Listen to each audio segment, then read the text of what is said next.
So you all have known me as Sara, co-host of this podcast, for nearly 7 years. And what you may not know is that I'm also named Yoko. And growing up, I had both a Japanese and American passport. I spoke both English and Japanese. But when I wanted to eventually work in my mom's country of Japan, I was given a choice to sign a piece of paper saying that I'm going to give up my US citizenship or have my Japanese citizenship revoked. And ultimately, because no one in the world knew me as Yoko, like I was known as Sara, not, obviously I would not sign that piece of paper. So they took my Japanese passport and I no longer had citizenship. And then it kind of still makes you wonder, so where do you really belong? What does citizenship mean in terms of belonging? Does it matter? I think all three of us have stories about our identities. So I want to pass the baton.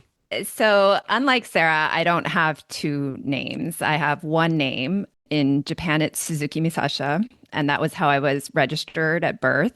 My dad is still a Japanese citizen. You were allowed to register babies who were born to a Japanese citizen father at the time within 6 weeks of birth. And so I and my brother were listed on my dad's register, and that still exists today. Like, we have never moved off the register. I just have not renewed my Japanese passport because of all of these stories I heard questioning whether you needed to give up your citizenship or not. I think about it with regards to my boys, because had I known then, in some ways, what I know now, A, that wouldn't change whether or not they can still play for Team Japan in the World Baseball Classic, but B, that's something I would have loved to pass on to them. And so part of me is upset that we are here now in this situation. Part of me is happy that I still am on the register so that maybe at some point in my life I can do something about this. But, my story is different than Sarah's, and it's also different than Megumi. So Megumi, I would love it if you shared your story.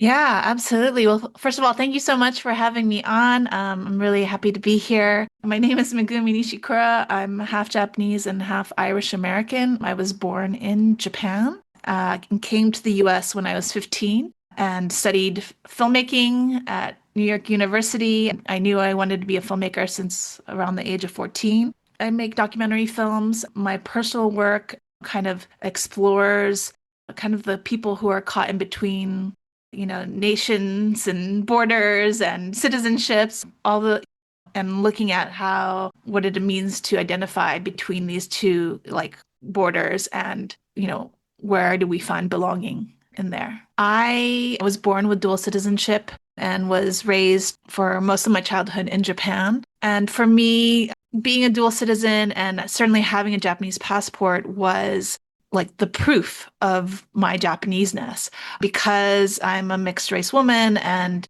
from the kind of average Japanese perspective, I don't look Japanese. Doing, everyday activities like opening a bank account or starting a new phone plan or something, I would be constantly asked for my foreign registry card. And when I would pull out my passport, then I would get met with a flurry of like, oh, I'm so sorry, sorry. Oh, yes, here's the paperwork for the Japanese people. And so it was empowering, but also like the least that I could say and show, like, here he is, I am Japanese. Like, now do you believe me? But I also grew up hearing from a young age that, Japan doesn't allow dual citizenship.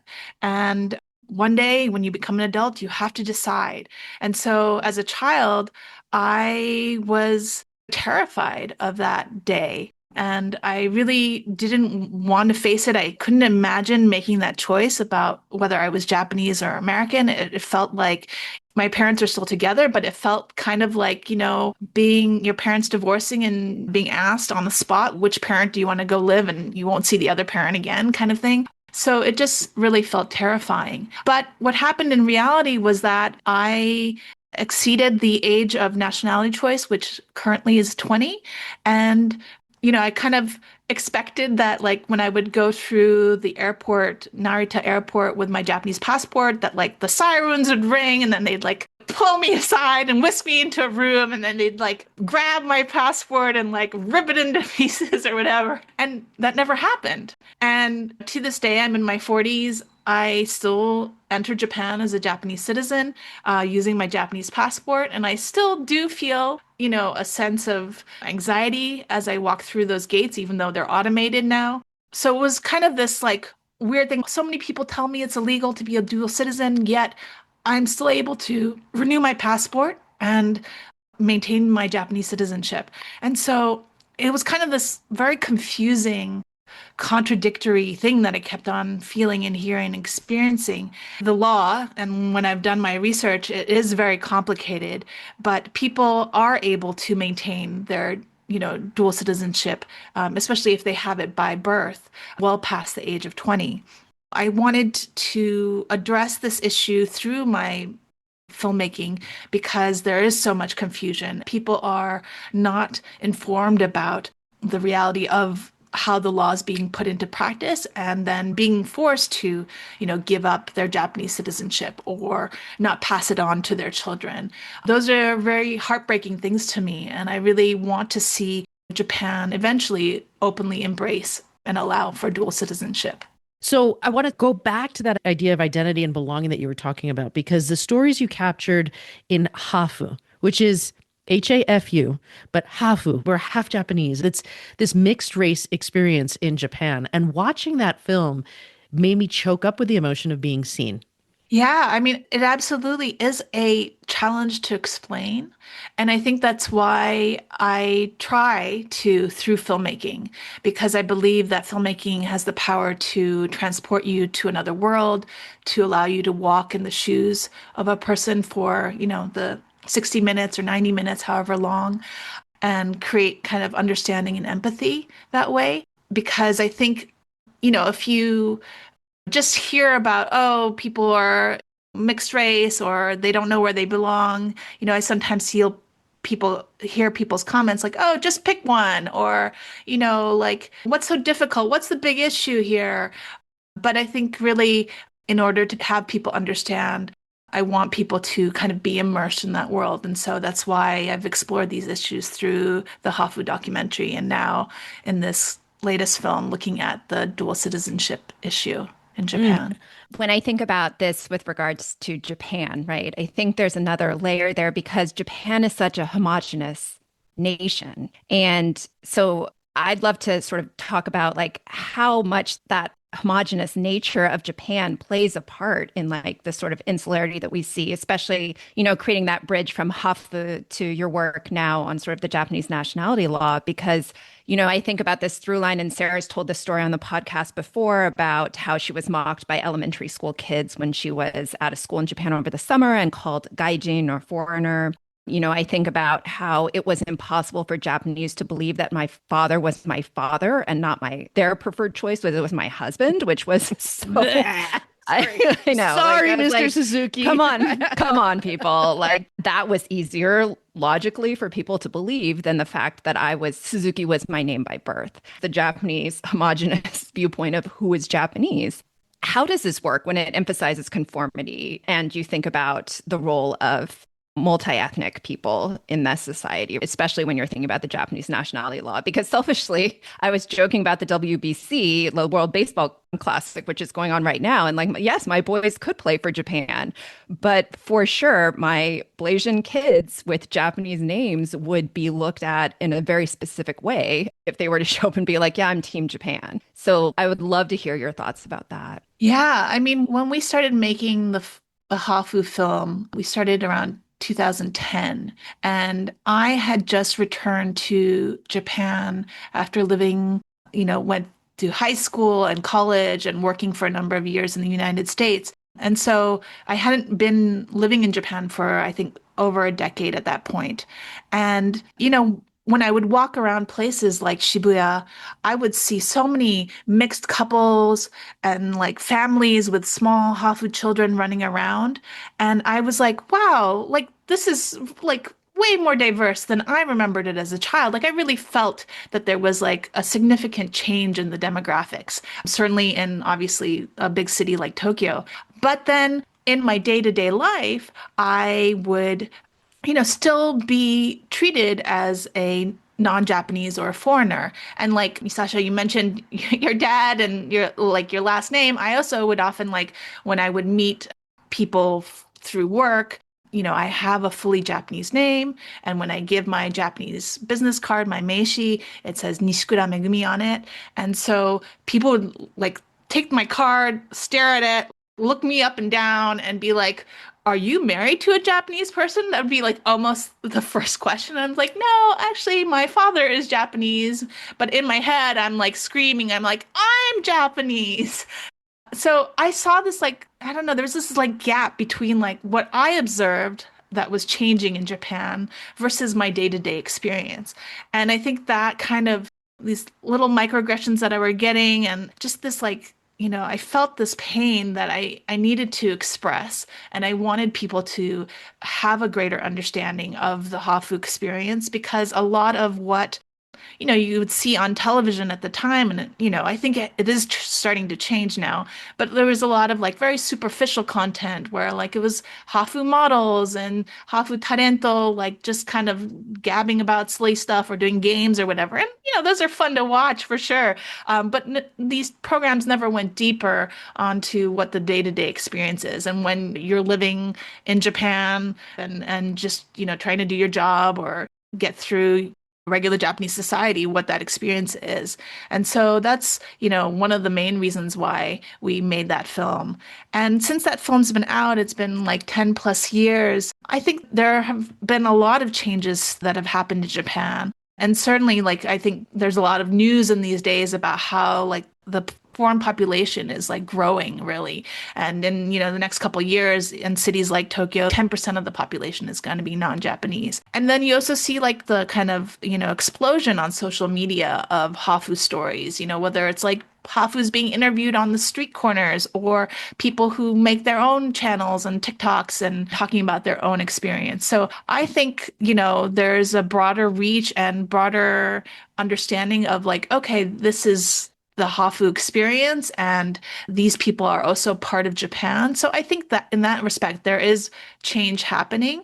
And with regards to like the WBC, I mean, I certainly think there are more athletes now than ever that are mixed Japanese.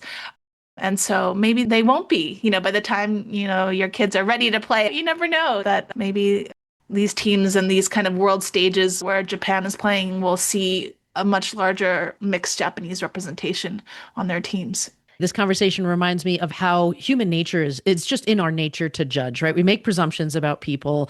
Like the flip side of being centered in Japan and seeing someone who looks foreign and yet being like, they really do speak Japanese is in America, folks will see Asian folks and be like, where are you from? And then if you're like, San Francisco, they'll be like, no, where are you really from? And then they really want to dig and understand. And it's this knee-jerk reaction to want to categorize people. And it feels like, regardless of where we're centered, the importance of being able to listen to people and take them at their word and check ourselves before we make assumptions about where they belong is important kind of everywhere. Yeah, I absolutely believe that's true. I think we're so quick to assume, and, I think we all do it. So I think there's value in kind of slowing down a little bit and, yeah, as you said, listening and really meeting people on the individual level instead of wrapping them, oh, they look a certain way, so they're from here or they belong from there or whatever. So I think that's an important thing that hopefully all of us as humanity can make one step closer towards.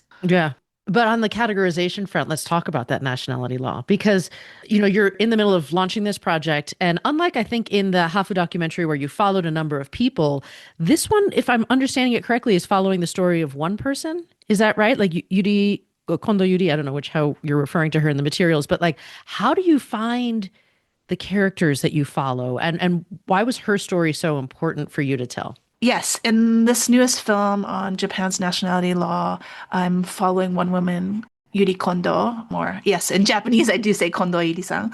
In many ways, I really would like to make a kind of feature-length film where I'm following multiple people's stories because, when you tell only one person's story, it's kind of a very narrow, a singular perspective, and there's so many different experiences that people have.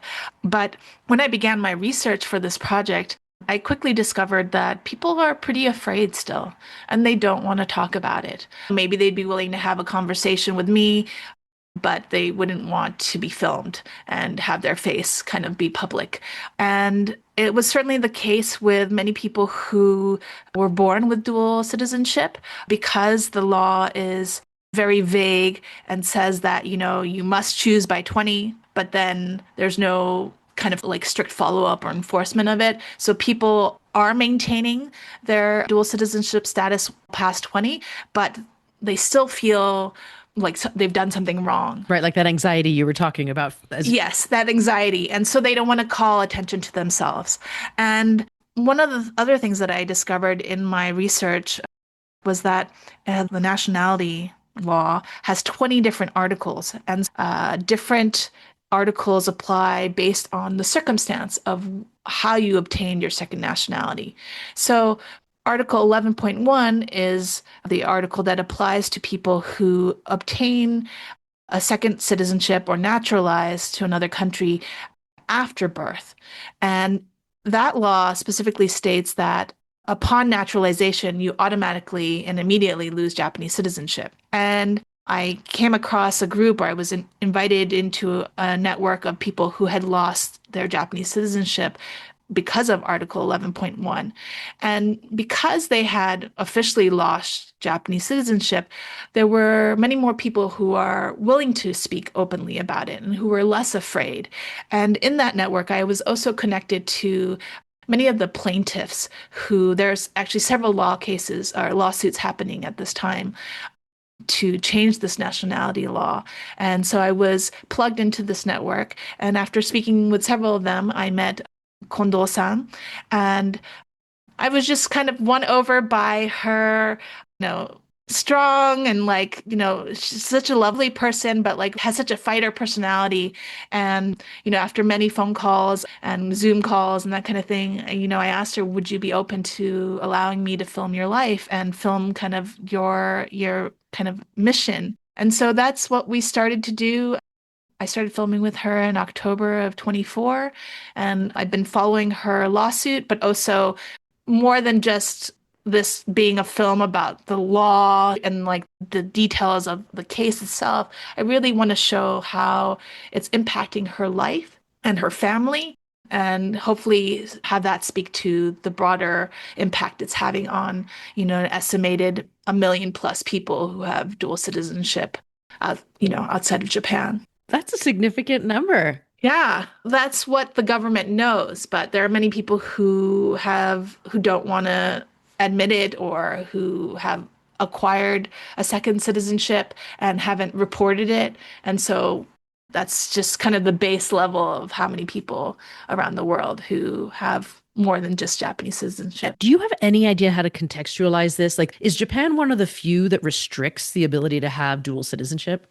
So Japan, yes, of the G7 nations, Japan is the only country that doesn't allow dual citizenship. And then I think there's some data that like over 70% of the countries worldwide allow you to maintain your original citizenship if you naturalize to another citizenship. And so Japan is one of those countries that does not. And they don't say why. I think that's a big discussion that why does Japan not allow? They don't say why. No. They're just like, nope, not allowed. It is wild, especially when they stand out from the crowd so much, to not have a explainable or understandable reason for that policy. I mean, I think from some of the people that I've talked to, like the law that's in place now was created initially in the Meiji era. And it was when, the emperor was the king, the emperor was, the head of the state. And, Japan was also on its like colonial conquest. And so they wanted to make everybody who, they conquered essentially subjects of the emperor and Japanese. And so they couldn't have another citizenship. They had to be only Japanese. So that's kind of, I think, the initial historical reason for the law. But obviously a lot has changed since then, but still this law is in place. And I really do feel that it's kind of antiquated and out of step with the modern world. So I'd very much like to see that changed. I have two thoughts about that. One, if Japan's population continues to decrease at the rate that it is, like I feel like they're going to have to reflect on that out of necessity, if nothing else. Like xenophobia has to be trumped by, I don't know, lack of people. So that's what I think. And also, My dad, I think I've told both of you this, but my dad has been wanting me to be like this, to bring this class action suit, right? And be the named plaintiff and like suing the Japanese government. This has been his retirement. Or he's something he said that he would focus on in retirement. So I'm glad that there are already plaintiffs out there because my stance was this was going to be a hard no on my end. But I love that people are challenging, what seems to be an incredibly unique take on citizenship. So I'm really excited for this project of yours to be out. And I want to shift gears for a second because you have so much amazing work. So I want to talk about Minidoka and the Japanese American incarceration camps, which has been something that I've spent time over the past several years talking about, especially the role of baseball in the incarceration camps in terms of being a form of resistance and being a form of community. When you were doing your project around Minidoka and who you chose to follow in that instance, which seemed to be like a third generation multi-ethnic kid who was tracing his roots back. I'd love to hear what you learned making that film and following that story. And especially given where we are in 2026, what are the lessons that you want more Americans to take away, given what our current government is saying about the legality of this? Yeah, I mean, I grew up in Japan and don't have like family history through the camps, the incarceration camps of World War II. But now, having lived in the United States for, the past 10 years, it's a huge part of Japanese American history. And when I made the film, which was in 2017, that was the first time that Trump was in office, and he had called for the Muslim ban. And it was really out of that situation that I felt like, oh, I need to do something. I need to say something. And here's this dark American history that I feel very connected to. And I want to show how what happened then, yeah, is at the time when I made it could happen, and now it is happening. Yeah, I wanted to follow a young man. His name's Joseph Shoji Lockman, who's half Japanese. I wanted to find somebody who was also multi-ethnic to kind of show that this is also a changing part of Japanese American community, and have him, retrace his steps to the camps that his grandparents and granduncle were in, and Minidoka, which is in Idaho. And, if you get into the world of the incarceration, there has actually been a huge body of films, both fiction and documentary, and there's incredible resources of oral histories of people's experiences who went directly to the camp. Obviously, I can never replicate the incredible work that's been done before, but I wanted to be able to look at the next generation as these generations of those people who were in the camps are passing on. What is the burden on the younger generation to carry forward these stories? And so that's what I attempted to do with Joseph. And I think, like, for me, again, like, filmmaking is my vehicle of expression to create awareness, to build empathy, and to have people, like, through visual and auditory, relive, at least through Joseph's steps, what his family went through, and at least have some understanding that, okay, maybe, this shouldn't be happening again. And certainly it feels in many ways what's happening today is actually far worse, you know. So, I hope that the story that I told can at least create a little bit of understanding of what it could be like and why we need to do whatever we can to stop from it happening right now. Yeah. I keep thinking as we were talking about it, like we just segued from a conversation about citizenship to the camps, and there were 120,000 American citizens in those camps. And it really makes you go like, okay, these are people literally with those passports, and they were still rounded up based on what they look like and some perceived fear that people had about what they would be like. People who say, well, but I'm a citizen, I'm protected from all of this. Like, we have to remember that much as we talk about these things, it is still about how we treat one another and whether we advocate for each other as humans. And going back to that idea of like seeing each other and understanding also this history of how totally horribly it can go if we don't pay attention and don't try to understand other people's experiences, which is why, oh my gosh, the War Bride documentary that you made, ooh, that was also fascinating because so my mom is the Japanese immigrant in my household. And so she was older than the war brides, like didn't have to do this post-war, and yet did marry a white American dude, like several decades after the war.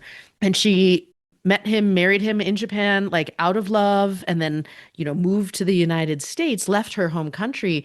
And when I was watching this film, I've thought it through the years, but like watching this film again, it really makes me think about how brave people need to be to get up and leave their country of origin, their communities, their culture to just move, right?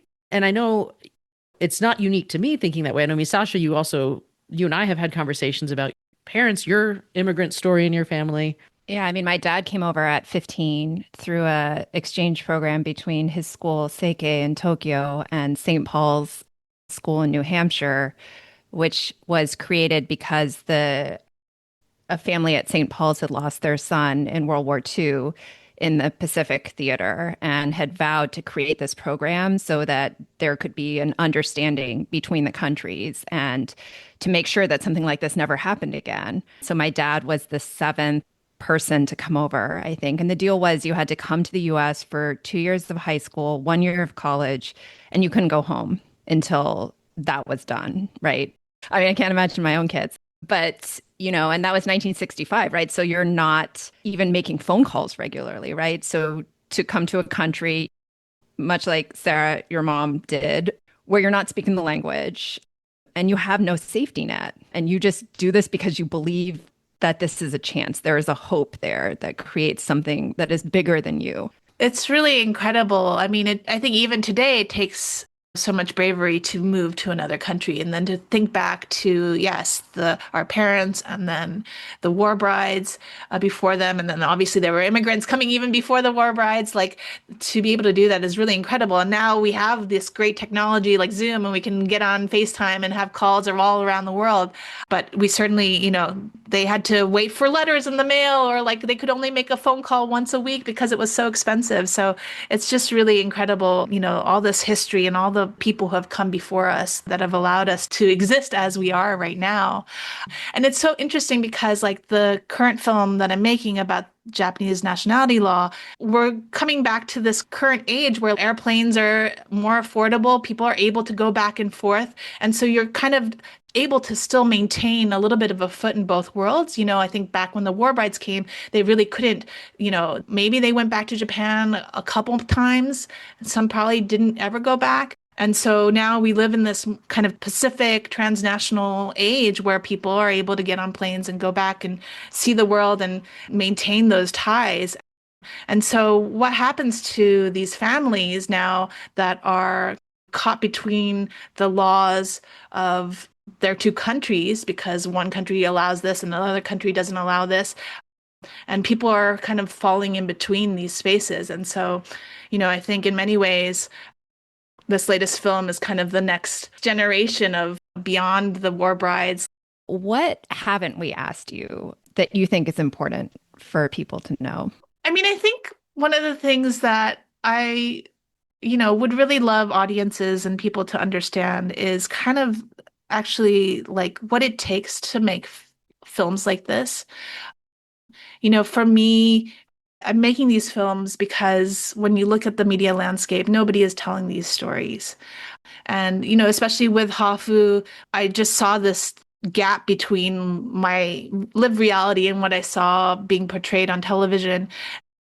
And, felt deeply that I needed to raise our stories up so that a wider audience can understand it. But these films, because they're made independently, I don't have the support of large institutions. I don't have budgets of broadcasters. I don't have equipment or crew. It's really me bootstrapping it, and asking for a lot of friends to volunteer. Or, when we started making Hafu, like I think we had shot maybe and assembled like a 10-minute sample, and We got 30 of our friends to come over for a potluck, and like everybody, it was a little bit of a fundraiser. Everybody pitched in like $20 or something. And that was like the first chunk of money that we had so that we could like get on a Shinkansen and go film somebody outside of Tokyo. And so for me, I would love if people would understand that, like, if you want to see these stories being told, and not just the stories that I'm telling, but all independent filmmakers, we really need the support of the greater community to get behind us, because we're doing a lot to get these stories out there. But it really is a community effort. So yeah, that's what I wanted to share. I think now, especially as we see the consolidation of media, right? Companies under the administration, I think it's increasingly more important to support independent media sources, because we know that a lot of the media sources that we've turned to in the past are no longer trustworthy. And so, especially for someone like you who's telling stories, that I didn't see growing up about myself, and that are going to be so impactful for everyone to see, right? Because to your point, and I think how we started this conversation was much more broadly about identity in general and what happens when you feel like you are caught between different worlds. And I think that is sort of a universal feeling that people have for the most part, regardless of if it's racial identity or otherwise. So hopefully those similarities, right? That sort of through line of humanity is what will continue to draw people to work like yours, because it's so important. And along those lines, if people want to support you or find out more about you, where can they do that? I think the best place is probably just my website, so meguminishikura.com. And then you can easily see all the links to my past films. And then at the very top is the current project that I'm working on. So I certainly appreciate and welcome anybody who, wants to get involved and support the film. That's awesome. Well, thank you so much for taking the time to chat with us. I really enjoyed meeting you. Yeah, nice to meet you as well. And thank you so much for the wonderful conversation. You've been listening to What Do You Mean by That? A show dedicated to being better humans and getting loud for all of us. Hat tip to Sarah's daughter for the logo, and huge thanks to Misasha's son for our incredible theme music. Find out more and subscribe to our newsletter at whatdoyoumeanbythat.com. Because as always, it's all of us or it's none of us.